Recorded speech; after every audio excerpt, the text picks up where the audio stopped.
नमस्कार दोस्तों, मैं हूं अर्चना प्रजापति एडवोकेट। हमारे channel AP legal information in Hindi में आपका स्वागत है। दोस्तों, इस वीडियो में आज हम जानने वाले हैं कोर्ट जल्दी फैसला क्यों नहीं सुनाती है। कोर्ट कोई भी फैसला जल्दी क्यों नहीं सुनाती है, ये आज हम इस टॉपिक में जानने वाले हैं। उम्मीद करती हूँ वीडियो बहुत लाभकर साबित होने वाला है। स्किप बिल्कुल नहीं करना है, नहीं तो कोई भी बात आपको समझ में नहीं आने वाला है। दोस्तों, वीडियो अगर अच्छी लगती है तो like share subscribe all button click करिए। ऐसे ही नॉलेजेबल वीडियो प्राप्त करने के लिए ऑल बटन भी दबा दीजिए, सबसे पहले नोटिफिकेशन प्राप्त करने के लिए। दोस्तों, हमारा चैनल लीगल एडवाइस से ही संबंधित टॉपिक उठाता है और इस पर यही हम लीगल एडवाइस की बात करते हैं। लीगल जो भी जानकारी होता है इस चैनल के माध्यम से आपको मिलता रहता है। एक चैनल हमने और बना रखा है, उसको भी आप सब्सक्राइब लाइक शेयर कर सकते हैं, जिसका नाम है एपी शॉर्ट्स गैलरी। दोस्तों, चलिए अपने टॉपिक की तरफ चलते हैं। ये थोड़ा सा अपने बारे में, अपने चैनल के बारे में हमने इंट्रोडक्शन दिया है आप तक पहुंचाने के लिए।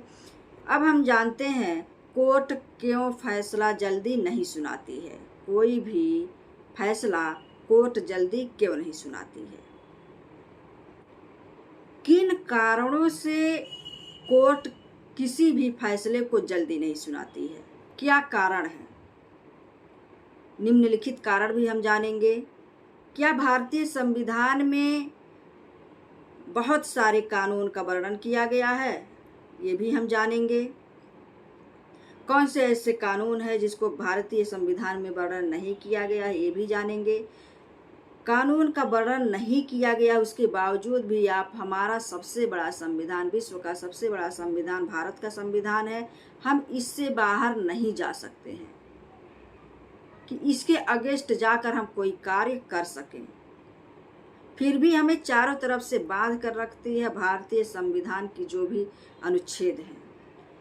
इसी के अंतर्गत आज हमने जाना कि बहुत लोगों का पेंडिंग मामला हो गया, बहुत लोग न्याय पाने में असमर्थ हैं।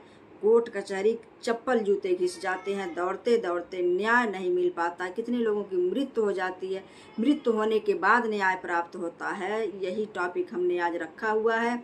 क्यों नहीं मिल पाता है न्याय, क्यों कोर्ट कोई फैसला जल्दबाजी में नहीं देती है। तो सबसे पहले हम जान लेते हैं कि जो हमारे देश के संविधान में जो भी कानून है, बहुत ही महत्वपूर्ण कानून बनाए गए हैं।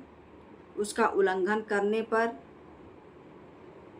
हमको दंड का भागी होना पड़ेगा, जुर्माना का भागी होना पड़ेगा, उस दायरे में हमको रहना होगा। अब हम जान लेते भारतीय संविधान में कौन कौन से ऐसे प्रावधान नहीं दिए गए हैं, उसके बावजूद भी हम भारतीय संविधान से बाहर नहीं जा सकते हैं। जैसे हमारे भारत के संविधान में इनकम टैक्स की बात का कोई रूल नहीं है, सीबीआई से संबंधित कोई रूल नहीं है, आरटीओ से संबंधित कोई रूल नहीं दिया गया है।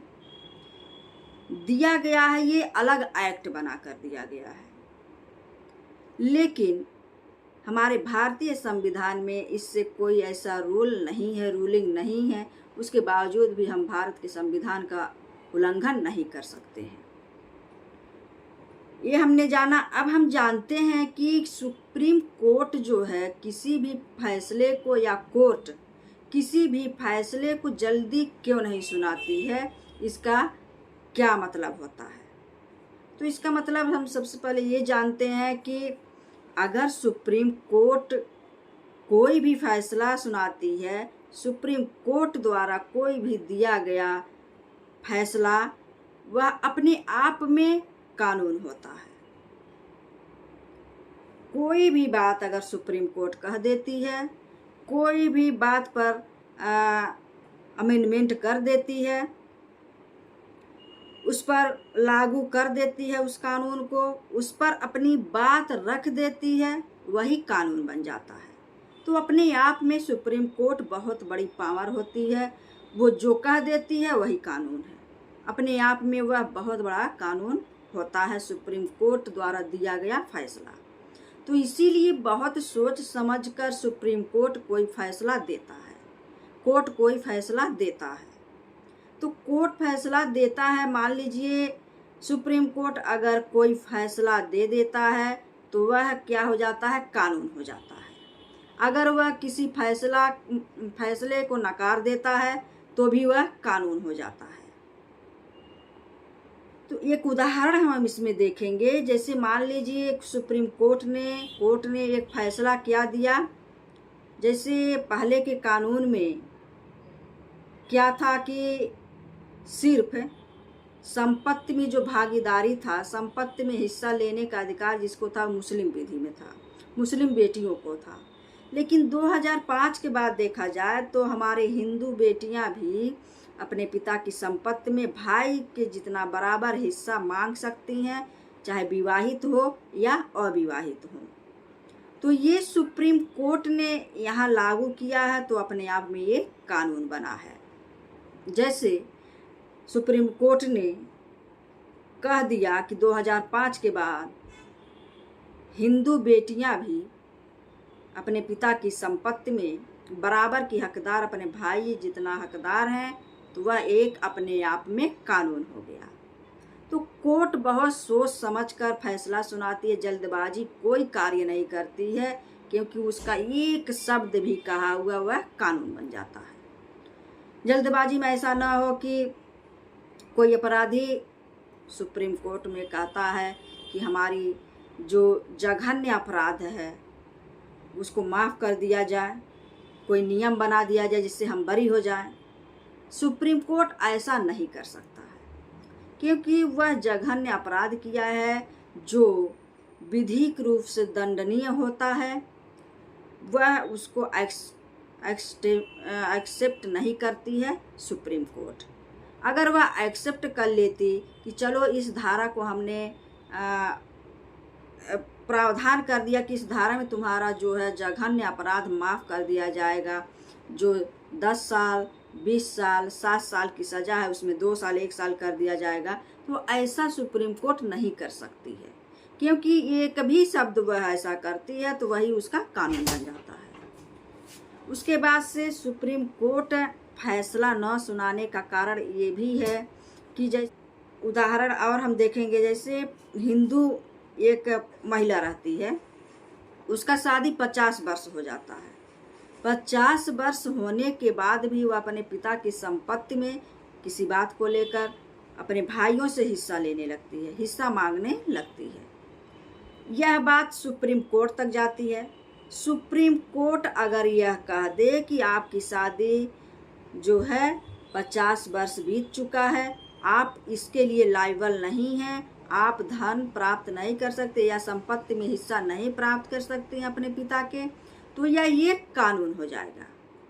अगर वहीं देखा जाए तो 2005 के बाद से यह प्रावधान लागू हो गया है कि चाहे 50 साल शादी हो, चाहे 10 साल हो, चाहे 5 साल शादी हो, 2005 के बाद बेटियां जो है अपने पिता की संपत्ति में हकदार हो सकती हैं, वह संपत्ति में बराबर की हिस्सेदारी कर सकती हैं। अपने पिता की जो वह स्व अर्जित किया हो उसमें वह मांग कर सकती हैं। तो यहाँ सुप्रीम कोर्ट ऐसा कोई प्रावधान जल्दी लागू नहीं करता है कि एक भी बात कहा वही नियम बन गया।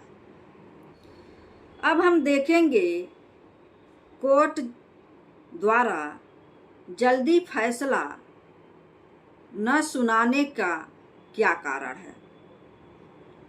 इसमें निम्नलिखित कारण है।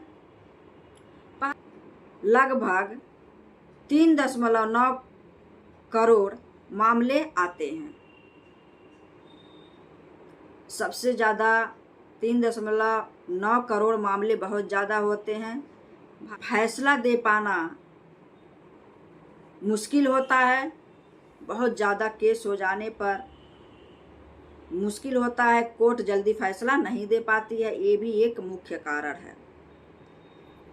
उसके बाद दूसरा जो है, निचली अदालतों में जजों की कमी। सबसे बड़ी बात यह है कि निचली अदालतों में जजों की कमी होती है, जिससे कोई फैसला देने में थोड़ा देरी होता है, जल्दी फैसला नहीं मिल पाता है। करीब 5,500 जजों की पद जो है रिक्त है अभी भी निचली अदालतों में।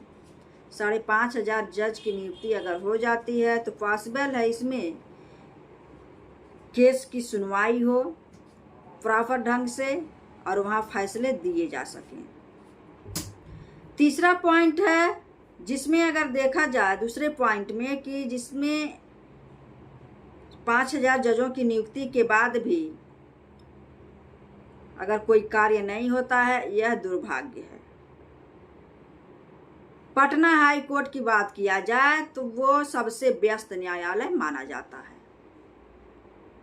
तीसरा पॉइंट क्या है, कोर्ट में लगभग 58.5 लाख मामले क्या हैं, लंबित हैं। हाई कोर्ट में 58.5 लाख मामले अभी भी पेंडिंग हैं। वहीं अगर देखा जाए सुप्रीम कोर्ट में तो 69,000 मामले पेंडिंग हैं। 69 केस जो है पेंडिंग है। इसलिए भी फैसला कोर्ट जल्दी नहीं दे पाती है। इतना बोझ होता है, इतना मामले होते हैं कि उनको सुचारू रूप से प्रॉपर रूप से सही समय से कोर्ट फैसला कोई नहीं दे पाती, ये भी डिले होता है। चौथा पॉइंट जैसे कि जनहित याचिकाओं का भरमार है जिसमें अन्य सुनवाई में देरी होती है। इतना ज़्यादा मामले आते हैं जनहित की सुनवाई के लिए, उसमें न्यायालय में एप्लीकेशन के द्वारा अपनी सुनवाई का अपनी बात रखा जाता है। ये भी बहुत ज़्यादा मामले हैं जनहित सुनवाई की, जिससे अन्य केस को किनारे रख दिया जाता है, इसको सुना भी जाता है। उसके बाद लंबे एवं भारी भरकम हैलो कोर्ट फैसले में देरी। भारी भरकम कोई न्याय कार्रवाई है, कोई निर्णय है। भारी भरकम का मतलब कि 700 पेज वाली एक केस हम देखेंगे, बहुत ही महत्वपूर्ण केस है जो सभी लोग जानते हैं। लगभग इनका नाम तो सुने ही होंगे, जो लॉ के जानकार हैं, जो विधि की जानकारी रखने वाले लोग हैं, लॉ स्टूडेंट हैं। ये अक्सर पढ़ाया जाता है हर मामले में। बहुत ही देखा जाए तो स्वच्छता के मामले में, पर्यावरण के मामले में और भोपाल त्रासदी के मामले में, ऐसे बहुत ये आते हैं जिनका नाम है केशवानंद भारती। केशवानंद भारती का जो भी केस है बहुत महत्वपूर्ण है, जो भारत के संविधान में भी कई जगह इनका वर्णन किया गया है। संविधान के ढांचा में परिवर्तन के रूप में भी इनका वर्णन किया गया है। बहुत ही इनका अहम भूमिका रहा है संविधान के उद्देशिका में। उसी तरह ये 1973 की बात है। केशवानंद भारती का मामला एक मिसाल के रूप में देखा जा सकता है, जिनका इनके मामले में 13 जजों की पीठ ने 700 पेज का फैसला दिया था। 700 पेज का जो भारी भरकम निर्णय था इन्हीं के मामले में दिया गया था। उसके बाद 2015 में भी 1000 पेज में न्यायिक आयोग के मामले में निर्णय दिया गया था। तो ये भारी भरकम जहाँ ये सब केस चलेंगे, उसके बाद से आज तक ऐसा कोई इतना लंबा केस नहीं चला, ना ही इतना लंबा कोई निर्णय दिया गया। 1973 में एक हुआ था और 2015 में। उसके बाद है कि लिखित नियम को, यानी लिखित नियम के अभाव में जो मामले दिए जाते हैं न्यायालय में, उनको किनारे रखकर नए नियम की सुनवाई किया जाता है। नए की सुनवाई किया जाता है जिसमें कोई भी बात पेंडिंग हो गया, वो सही समय से उसमें एविडेंस नहीं लगा पाया, लिखित में कोई प्रूफ नहीं दे पाया, तो उसको थोड़ा डिले कर दिया जाता है। उसके अभाव में, लिखित के अभाव में, और नए जो केस आते हैं उनकी सुनवाई होती है। इससे भी जल्दी फैसला नहीं मिल पाता है। उसके बाद देखा जाए कि वकीलों का कई मुकदमा लड़ना, जो वकील होते हैं, जो लॉयर होते हैं, उनका कई मुकदमों में लड़ना, जैसे कितने वकील एक मामले में ही कई वकील हायर किए जाते हैं। कई मामले जो होते हैं, कई वकील देखते हैं तो अच्छा है, लेकिन ये एक ही मामले में कितने वकील उलझ जाते हैं, कितने वकील एक से संतुष्ट नहीं होता, दूसरा वकील है एक से संतुष्ट दूसरा। तो ऐसा भी होने का कारण है कि न्यायिक कार्रवाई में फैसला देरी से मिलता है। उसके बाद लास्ट में हम देखेंगे कि नया मोड़ देने के लिए नए सिरे से सुनवाई की ज़रूरत होती है। जो वकील लोग नया मोड़, कोई अगर ट्विस्ट आ गया, किसी साक्ष्य एविडेंस देना है, नए रूप से सुनवाई के लिए आवेदन करना या नए बात रखना, जो पुराने फाइल हैं थोड़ा डिले होते हैं उनको फैसला देने में कोर्ट द्वारा, तो नए की सुनवाई होने लगती है। अदालतों में अवकाश आदि और सबसे बड़ी बात कि अदालतों में अवकाश भी रहता है, कहीं समय से जज नहीं रह पाते हैं, छुट्टियां रहती हैं, त्योहारों का रहता है। वैसे सैटरडे को, दूसरे सैटरडे, चौथे सैटरडे को अनेक प्रकार की छुट्टियां रहती हैं। इससे भी फैसला देने में कोर्ट को डिले होता है, सही समय पर फैसला नहीं दे पाती है। उम्मीद है यह वीडियो आपको अच्छा लगा होगा। अगर अच्छा लगे तो आपको मालूम ही है क्या करना है। जय हिंद, जय भारत।